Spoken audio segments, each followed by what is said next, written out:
ஆண்டவராகிய இயேசு கிறிஸ்துவின் நாமத்தில் உங்கள் யாவருக்கும் என்னுடைய அன்பான வாழ்த்துக்கள்.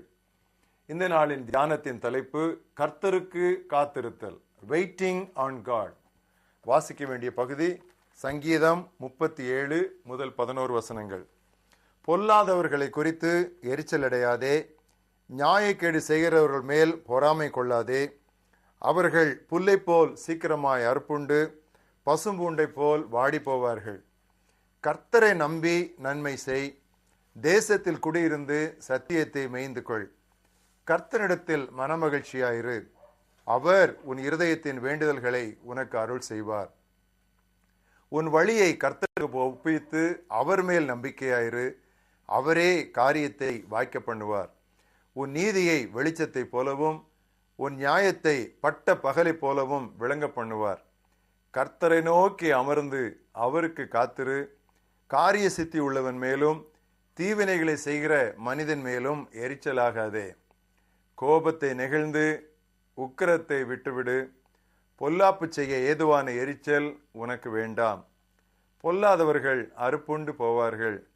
கர்த்தருக்கு காத்திருக்கிறவர்களோ பூமியை சுதந்தரித்துக் கொள்வார்கள். இன்னும் கொஞ்ச நேரம்தான், அப்பொழுது துன்மார்க்கன் இரான். அவன் ஸ்தானத்தை உற்று விசாரித்தாயானால் அவன் இல்லை. சாந்த குணம் உள்ளவர்கள் பூமியை சுதந்தரித்து மிகுந்த சமாதானத்தினால் மனமகிழ்ச்சியாய் இருப்பார்கள். இன்றைய மனப்பாட வசனம் வாசித்த அதே 37ஆம் சங்கீதத்தில் 34ஆம் வசனத்தினுடைய முன்பகுதி. நீ கர்த்தருக்கு காத்திருந்து அவருடைய வழியை கைக்கொள். Wait on the Lord and keep his way. நாம் கர்த்தருக்கு காத்திருக்க வேண்டும் என்ற கட்டளை திருமறையில் அடிக்கடி சொல்லப்பட்டிருந்தாலும் கர்த்தருக்கு காத்திருப்பது எப்படி என்ற தெளிவு நம்மில் அநேகருக்கு இல்லை. இன்று சுருக்கமாக அதை படிப்போம். கர்த்தருக்கு காத்திருத்தல் என்றால் என்ன? கர்த்தருக்கு காத்திருக்கும் பொழுது நாம் என்ன செய்ய வேண்டும்? 3 காரியங்களை இன்று உங்கள் முன்னால் வைக்க விரும்புகிறேன். 1, கடவுளுக்கு முன் உங்கள் இருதயத்தை கொட்டிவிடுங்கள். அதுதான் கர்த்தருக்கு காத்திருத்தல். கடவுளுக்கு காத்திருப்பதென்றால் அது ஜெபத்தை விட சற்று கூடுதலானது. ஜெபத்தில் பெரும்பாலும் நாம் நமது தேவைகளை கடவுளிடம் சொல்லி அவரிடமிருந்து பதிலை எதிர்பார்க்கிறோம். கடவுளுக்கு காத்திருக்கும் போதோ நாம் நம்மை அப்படியே திறந்து சர்வ வல்லவரது பாதங்களில் விழுந்து விடுகிறோம். தாவீது தன் அனுபவத்திலிருந்து இப்படி சொல்லுகிறார், கடவுளின் செயலுக்காக நான் மௌனமாய் காத்திருந்தேன். எனக்கு மீட்பு கிடைப்பது அவரிடமிருந்தே. மக்களே, கடவுள் முன்னிலையில் உங்கள் உள்ளத்தில் உள்ளதை திறந்து கொட்டுங்கள் என்று சங்கீதம் 62 முதலாம் 8ஆம் வசனங்களிலே சொல்லுகிறார். காத்திருத்தல் என்பது நமது ஆவியில் கடவுளோடு இடையூறுகள் இல்லாமல் உறவு கொண்டிருத்தல் என்று பொருள். வேறு விதமாய் சொல்ல வேண்டுமானால் அது கடவுளுக்காக மட்டுமே, வேறு காரியங்களை நினைக்காமல் கடவுளுக்காக மட்டுமே காத்திருத்தலாகும். சங்கீதம் 62:5 அதை வாசிக்கிறோம். 2வது, கடவுளுக்கு காத்திருக்குதல் என்றால் திருவசனங்களால் நம்மை நிறைத்து கொள்ள வேண்டும்.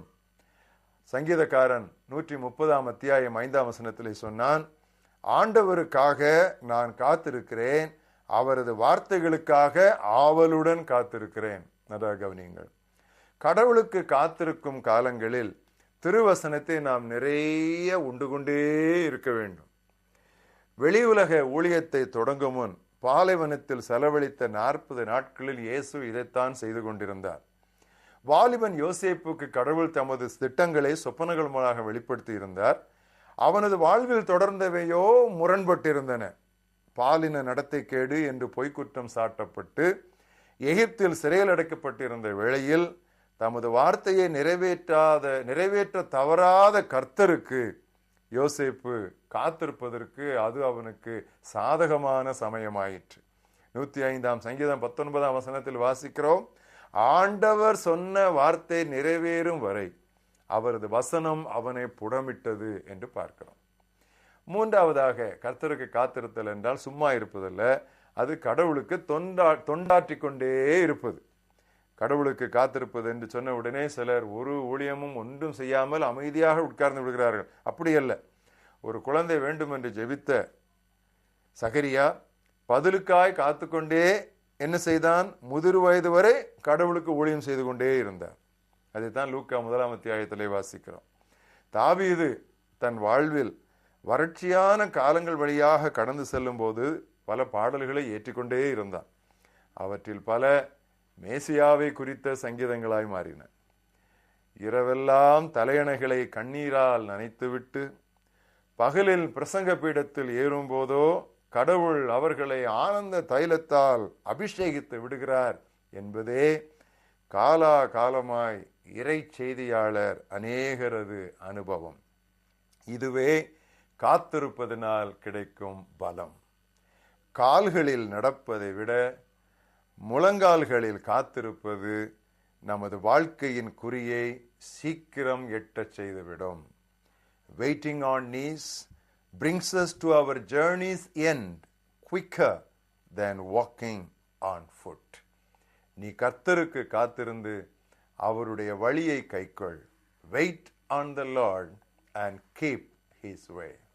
எங்கள் மகாபெரிய தேவனே, உமக்கு காத்திருக்கும்படி இன்று எங்களுக்கு வந்த இந்த அழைப்பிற்காக, எப்படி உமோடு நாங்கள் காத்திருந்து நேரம் செலவழிக்க வேண்டும் என்பதற்கு கிடைத்த நல்ல ஆலோசனைகளுக்காக உமக்கு நாங்கள் நன்றி சொல்லுகிறோம். கர்த்தாவே, இந்த நாளிலே உம்முடைய வார்த்தையிலே நாங்கள் தியானித்தது போல கர்த்தாவே எங்களை முழுவதுமாக திறந்து உமக்கு முன்பாக நாங்கள் ஊற்றி விடட்டும். உம்முடைய திருவசனத்தால் எங்களை முழுவதுமாக எப்பொழுதும் நிறைத்து கொண்டிருக்கட்டும். உம்முடைய காரியங்களிலே தீவிரமாக ஈடுபாடு கொண்டிருக்கட்டும். கர்த்தாவே, கர்த்தரை நம்பி நன்மை செய். கர்த்தரிடத்தில் காத்திருந்து மனமகிழ்ச்சியாயிரு. இந்த அருமையான வார்த்தைகளுக்காக நாங்கள் உமக்கு நன்றி சொல்லுகிறோம். கர்த்தருக்கு நாங்கள் தினமும் காத்திருக்கிறதுனால் புது பலன் அடைந்து கழுகுகளைப் போல செட்டைகளை அடித்து எழுந்து ஓடினாலும் நடந்தாலும் சோர்ந்து போகாமலும் கர்த்தாவை இளைப்படையாமலும் பலத்தின் மேல் பலமடைந்து நாங்கள் முன் செல்ல, நீர் எங்களை அழைத்த அழைப்பை நாங்கள் நிறைவேற்ற கர்த்தர் எங்களுக்கு உதவி செய்ய வேண்டும் என்று நாங்கள் செபிக்கிறோம். துதி கன மகிமை உமக்கே செலுத்துகிறோம். இயேசு கிறிஸ்துவின் நாமத்தில் ஜெபம் கேளும் எங்கள் ஜீவனுள்ள பிதாவே, ஆமென்.